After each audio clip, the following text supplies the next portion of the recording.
Here we are, guys. Going to do 3 examples here for the first 3 problems. F of x equals 7 to the x power. So a number larger than 1, right, for this base raised to the x power. So let's just do a few here. What is easiest one is if x is 0, our favorite number for x, right?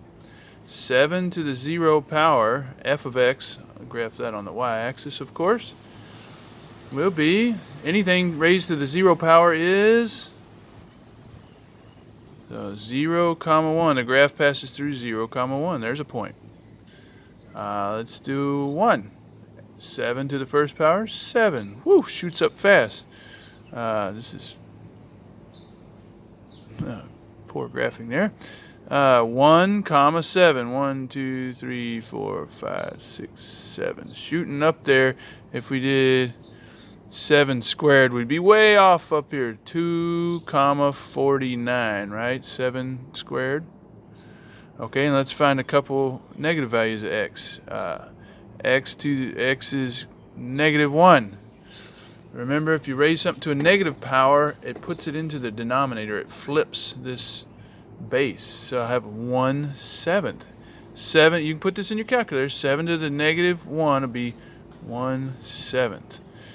-1, 1/7. Okay, and then if I went further, it'd be 1/49, and then it'd get closer and closer and closer. Never goes negative though, so you gotta, the x-axis is the asymptote, they call it, right?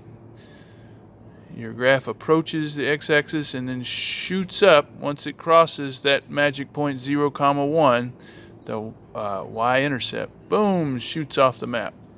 Okay, there's what it basically looks like. Let me see if I can erase this here. I'll do another one. What if it is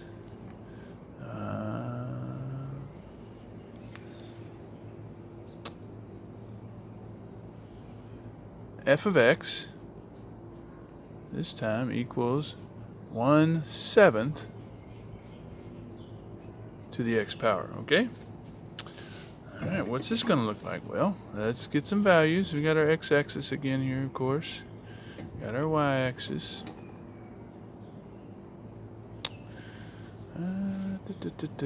X. What do we choose for x? Hey, we all love 0 for x. Anything to the 0 raised to the 0 power is 1. Yay. Cross that same point. Okay. 1. 1/7 to the 1 to the first power, to the 1 power, to the first power, 1/7. 1, 1/7. Right close to the x.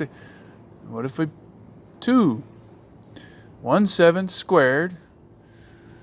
1/7 times 1/7, 1/49. Whoa, getting really close. So we can see what's going to happen there. Then closer, closer, closer, closer. As x gets larger and larger and larger, this fraction gets tinier, tinier, tiny. The denominator gets bigger and bigger and bigger, so the value gets closer and closer to 0. Okay, we better go negative and see what happens. Raise 1/7 to the -1 power.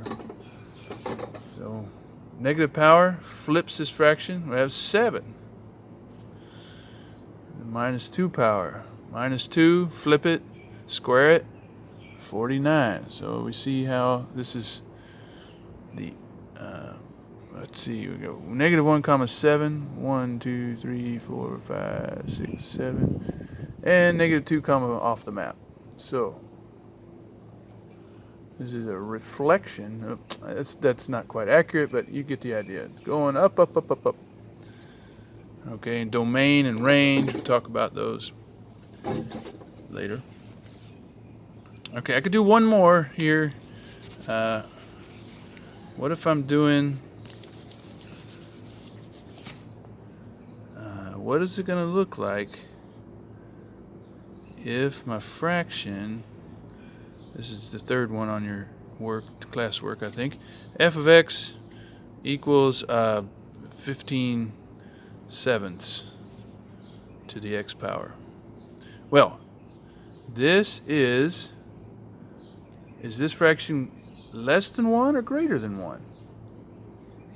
Okay, 15 over 7 is greater than 1.